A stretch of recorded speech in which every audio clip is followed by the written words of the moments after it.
Qarabağ klubunun qapıçısı Mateusz Kohalski ola bilər ki, yanvar ayında komandanı tərk etsin. Onunla Napoli və Borussia Dortmund yaxından maraqlanır. Hətta Borussia Dortmund qapıçını heyətinə qatmaq üçün onun agenti ilə danışıqlara da başlayıb. Gözlənilir ki, Napoli yanvar ayında onun üçün Qarabağa təklif göndərsin.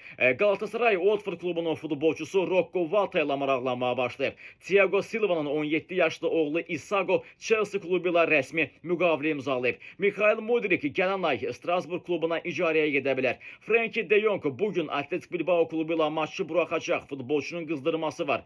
Gavi fərdi məşqlərə başlayıb. Marc-Andre ter Stegen isə qrupla birlikdə məşqlərdə iştirak edir. Real Madrid Rodrigo üçün təkliflərə açıqdır. Dušan Vlahović zədə səbəbi ilə 3 aylıq sıradan çıxdı. Eintracht Frankfurt Newcastle klubunun futbolçusu William Osula ilə şəxsi razılıq əldə edib. Manchester City Antoine Semenyo üçün 74 milyon avro ödəməyə hazırdır.